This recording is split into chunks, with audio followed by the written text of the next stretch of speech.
दृष्टि आईएएस के in focus programme में एक बार फिर आपका स्वागत है। मेरा नाम है मनीष।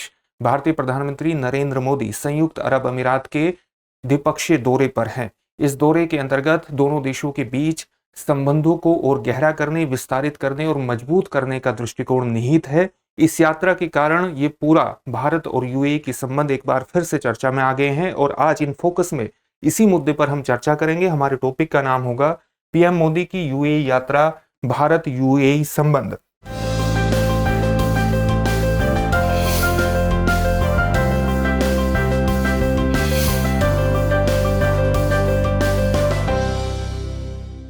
सबसे पहले देखते हैं कि इस टॉपिक के अंतर्गत हमारी चर्चा के सामान्य पक्ष क्या होंगे। सबसे पहले हमने उस खबर को जान लिया है जिसके कारण ये पूरा टॉपिक चर्चा में है, यानी प्रधानमंत्री नरेंद्र मोदी की संयुक्त अरब अमीरात की जो यात्रा है उसके कारण दोनों देशों के संबंधों पर व्यापक रूप से चर्चा करना, पिछले कुछ समय से उन संबंधों में किस प्रकार से परिवर्तन आए हैं, उन परिवर्तनों को जानना हमारे लिए महत्वपूर्ण है और इसीलिए हमने इस खबर को चुना है। इसके बाद हम ये देखेंगे कि हाल ही के वर्षों में दोनों देशों के संबंधों में किस प्रकार का विकास हुआ है, उसके क्या आधार रहे हैं और दोनों देशों के बीच संबंधों का एक व्यापक परिप्रेक्ष्य समझना, एक रणनीतिक परिप्रेक्ष्य समझना भी हमारे लिए महत्वपूर्ण है, तो उस पक्ष पर भी चर्चा करेंगे। अंत में आपके लिए एक अभ्यास प्रश्न होगा जिसका उत्तर आपको कमेंट बॉक्स में कमेंट करके देना होगा। ये जो पूरा विषय है ये यूपीएससी की मुख्य परीक्षा के सामान्य अध्ययन प्रश्न पत्र 2 के अंतर्राष्ट्रीय संबंध खंड से जोड़ करके आप उसे देख सकते हैं। हम आगे बढ़े इससे पहले आप हमारे चैनल को सब्सक्राइब जरूर करिए और बेल आइकन दबाइए ताकि सभी प्रोग्राम का नोटिफिकेशन प्राप्त करने में आपको आसानी हो और उन प्रोग्राम का आप लाभ उठा सके। साथ ही हमारे सभी प्रोग्राम की जो पीडीएफ फाइल है वो आप डिस्क्रिप्शन में दिए गए लिंक पर जाकर के डाउनलोड कर सकते हैं। इन फोकस दृष्टि आईएएस टेलीग्राम चैनल पर आपको ये फाइल उपलब्ध होगी और वहां से आप उसका लाभ उठा सकते हैं। अपने टॉपिक की तरफ बढ़ते हैं और देखते हैं कि हाल ही में किस प्रकार से संबंधों का विकास हुआ है। खास तौर से वर्ष 2014 के बाद संबंधों का विकास रणनीतिक दृष्टिकोण से बेहद महत्वपूर्ण है, क्योंकि अगस्त 2015 में प्रधानमंत्री नरेंद्र मोदी की यूएई की यात्रा किसी भारतीय प्रधानमंत्री द्वारा 3 दशकों के बाद संयुक्त अरब अमीरात की गई यात्रा थी। इससे पहले 1981 में प्रधानमंत्री इंदिरा गांधी द्वारा यूएई की यात्रा की गई थी। अगस्त 2015 में इसलिए यात्रा विशेष रूप से महत्वपूर्ण हो जाती है और इसके बाद प्रधानमंत्री मोदी की फरवरी में जो यात्रा हो रही है, अब 13 फरवरी से 15 फरवरी तक, ये यूएई की 7वीं यात्रा है और साथ ही पिछले 8 महीनों में ये तीसरी यात्रा है यूएई की। अब ये दिखाता है कि किस प्रकार से दोनों देशों के संबंध लगातार विस्तारित होते जा रहे हैं, क्योंकि जब दो देशों के प्रमुख आपस में मिलते हैं तो वो संबंधों की प्रगाढ़ता को अभिव्यक्त करता है। इस यात्रा के दौरान हमारे देश के प्रधानमंत्री विश्व सरकार शिखर सम्मेलन 2024 में सम्मानित अतिथि हैं, जहां पर वो एक महत्वपूर्ण की नोट स्पीच भी देंगे और साथ ही जो भारतीय यूएई में रहते हैं उनके लिए भी एक कार्यक्रम है, जिस कार्यक्रम का नाम है अल हानून मोदी कार्यक्रम, जिसमें वो सामान्य तौर से भारतीय नागरिकों को जो भारत से वहां यूएई में गए हैं उनको संबोधित करेंगे। अल हानून एक अरेबिक वर्ड है जिसका मतलब है मेलोडीज, तो एक तरह से आप कह सकते हैं कि मेलोडीज मोदी कार्यक्रम में वो अपना भाषण देंगे और साथ ही यूएई के पहले हिंदू मंदिर का भी वो उद्घाटन करेंगे। इस हिंदू मंदिर के निर्माण की जो नींव है वो 2019 में रखी गई थी और इसके लिए वहां के राष्ट्रपति मोहम्मद बिन जायद अल नहयान ने लीज पर 27 एकड़ की भूमि प्रदान की थी। ये जो मंदिर है वो गुलाबी बलुआ पत्थर से इसको निर्मित किया गया है और विशेष रूप से दोनों देशों के बीच बढ़ते संबंधों को और खासतौर से पीपल टू पीपल कॉन्टैक्ट को रिफ्लेक्ट करता है। पिछले कुछ समय से अगर हम संबंधों के विकास को देखें, वो विकास किस प्रकार से हुआ है वही दोनों देशों के बीच बढ़ती प्रगाढ़ता को रिफ्लेक्ट कर देगा। तो हम क्रमवार तरीके से देखते हैं कि किस प्रकार से संबंधों का विकास हुआ है। अगस्त 2015 में भारतीय प्रधानमंत्री की यात्रा हुई। 2017 में आज के राष्ट्रपति और उस समय के यूएई के क्राउन प्रिंस मोहम्मद बिन जायद अल नहयान को हमारे देश के गणतंत्र दिवस पर मुख्य अतिथि बनाया गया था, जो दोनों देशों के बीच बढ़ती व्यापक रणनीति को भी रिफ्लेक्ट करता है। इसके बाद दोनों देशों के बीच फरवरी 2022 में एक समझौता हुआ, कॉम्प्रिहेंसिव इकोनॉमिक पार्टनरशिप एग्रीमेंट, व्यापक आर्थिक साझेदारी समझौता, जो मई 2022 में लागू हुआ। इसके बाद दोनों देशों के बीच व्यापार में और निवेश में बढ़ोतरी हुई। निवेश के अंतर्गत यूएई भारत में निवेश करने वाले टॉप 4 देशों में शामिल है और वहीं दोनों देशों के बीच आधिकारिक तौर पर 2022-23 में जो व्यापार का वॉल्यूम है वो 85 बिलियन डॉलर तक बढ़ गया है, जो अपने आप में एक बहुत बड़े वॉल्यूम को रिफ्लेक्ट करता है।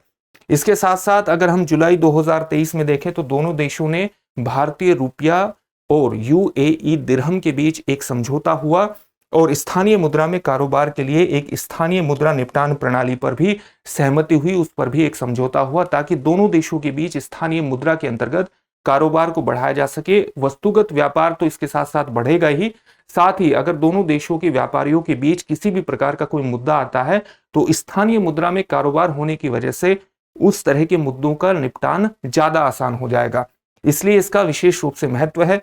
वहीं अगर हम अगस्त 2023 में एक महत्वपूर्ण निर्णय ब्रिक्स समूह का देखें तो उसके अंतर्गत 6 नए देशों को शामिल करने की घोषणा की गई थी जोहानिसबर्ग सम्मेलन, ब्रिक्स सम्मेलन में। ये 6 देश कौन कौन से थे? यूएई, सऊदी अरब, ईरान, इसके साथ साथ इजिप्ट, इथियोपिया और अर्जेंटीना।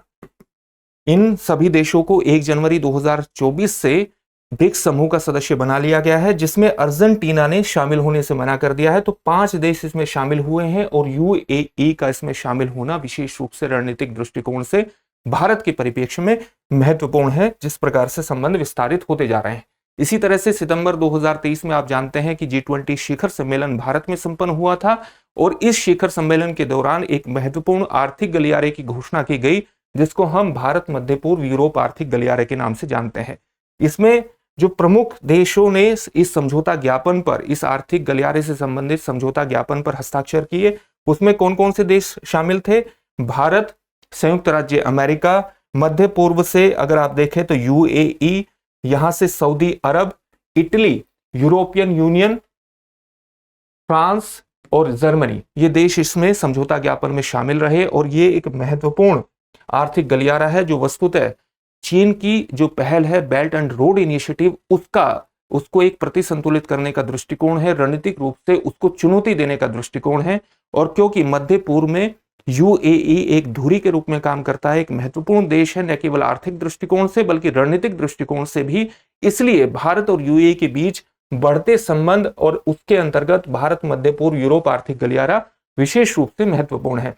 इसी प्रकार से आप जानते हैं इस बार का जो नवंबर-दिसंबर 2023 में COP28 की बैठक हुई थी, वो भी संयुक्त अरब अमीरात में हुई थी, जिस बैठक में भारतीय प्रधानमंत्री ने एक अपने आप इंडिविजुअली उसमें भागीदारी की थी और दोनों देश जलवायु परिवर्तन समझौते के लक्ष्यों को प्राप्त करने, विशेष रूप से पेरिस समझौते के लक्ष्यों को प्राप्त करने के प्रति उन्होंने अपनी प्रतिबद्धता जताई थी और जलवायु परिवर्तन की समस्या से निपटने के लिए अलग अलग क्षेत्रों में सहयोग करने पर भी प्रतिबद्धता जताई थी, जिसके अंतर्गत हरित ऊर्जा के क्षेत्र में विकास करने पर विशेष ध्यान दिया गया था।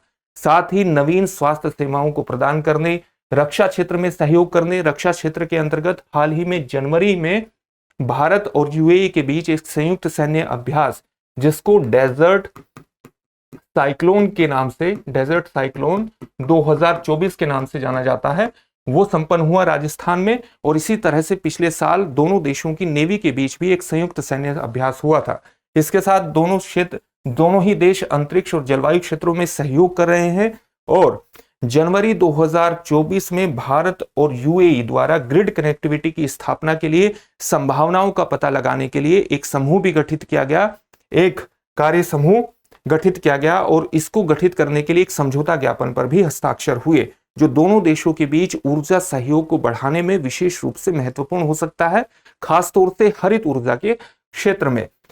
हमारे देश की कैबिनेट ने, यानी भारत की कैबिनेट ने फरवरी में ही एक निवेश संधि को, यूएई के साथ निवेश संधि को मंजूरी प्रदान की, जो दोनों देशों के बीच निवेश को बढ़ावा देगा और खास तौर से भारत में यूएई के निवेश को बढ़ावा देगा, क्योंकि भारत में निवेश करने वाले टॉप 4 देशों में, शीर्ष 4 देशों में यूएई शामिल है। इसी तरह से आप देख सकते हैं जो आंकड़ा अभी बताया गया था कि 2022-23 में जो व्यापार का वॉल्यूम है वो 85 बिलियन डॉलर हो गया है। एफडीआई निवेश लगातार बढ़ता जा रहा है। एफडीआई निवेश में शीर्ष 4 देशों में शामिल है, साथ ही भारत के प्रमुख तेल आपूर्तिकर्ता देशों में शामिल है। विजन 2021 जो यूएई का विजन 2021 है उसके अनुसार यूएई अपनी जो अर्थव्यवस्था है उसका डाइवर्सिफिकेशन, विविधीकरण करना चाहता है, जिसके अंतर्गत वो अपनी अर्थव्यवस्था को केवल हाइड्रोकार्बन उत्पादों तक ही सीमित नहीं रखना चाहता, बल्कि वस्तुगत व्यापार को, सेवाओं के व्यापार को भी बढ़ाना चाहता है। और इसके अंतर्गत वो भारत को विशेष रूप से महत्व देता है और इसके कारण भी दोनों देशों के बीच संबंधों का विकास हाल ही में तेजी से हुआ है। साथ ही यूएई में लगभग 3.5 मिलियन भारतीय रहते हैं, लगभग 35 लाख भारतीय रहते हैं, और जो दोनों देशों के बीच बढ़ते उत्कृष्ट होते संबंधों के एक आधार का निर्माण करते हैं। एक बहुत बड़ी संख्या में भारतीय डायस्पोरा वहां रहते हैं, जो भारत में जो धन आता है, जिसको हम प्रेषित धन कहते हैं, रेमिटेंस कहते हैं, उसमें विशेष रूप से भूमिका निभाता है। आप जानते हैं कि भारत में सबसे ज्यादा जो रेमिटेंस आता है, जो प्रेषित धन की प्राप्ति होती है, वो मध्य पूर्व के खाड़ी देशों से ही आता है। इसलिए खाड़ी देशों का विशेष रूप से आर्थिक महत्व है और जैसा कि अभी आपको बताया गया था, एक रणनीतिक महत्व भी है।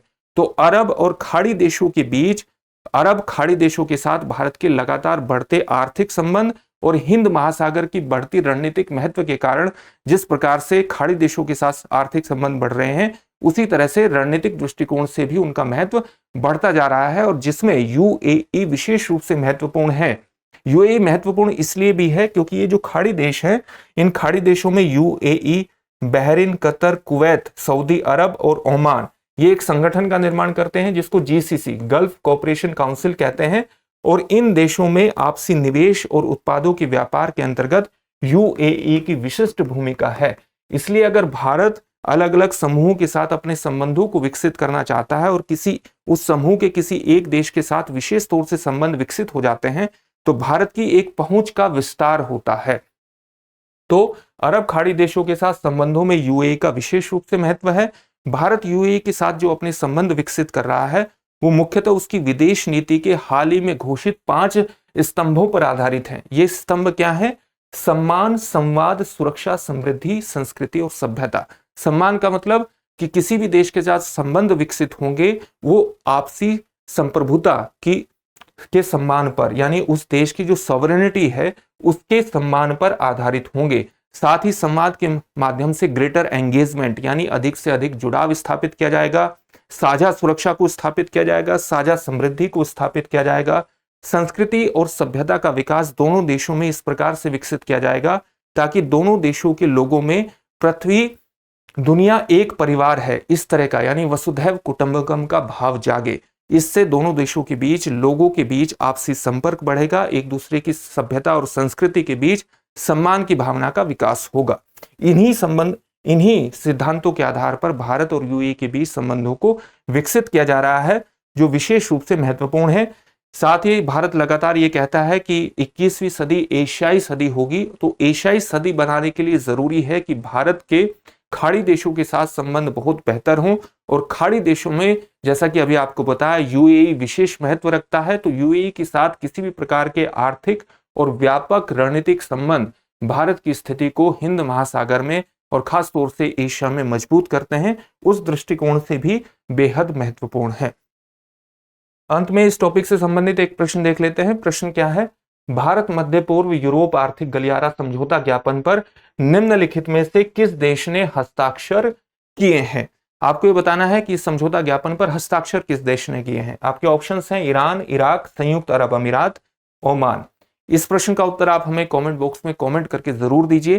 साथ ही हमारे चैनल को सब्सक्राइब करिए और बेल आइकन दबाइए ताकि हमारे सभी प्रोग्राम का नोटिफिकेशन प्राप्त करने में आपको आसानी हो। फिर से एक नए सेशन में आपसे मुलाकात होगी। धन्यवाद।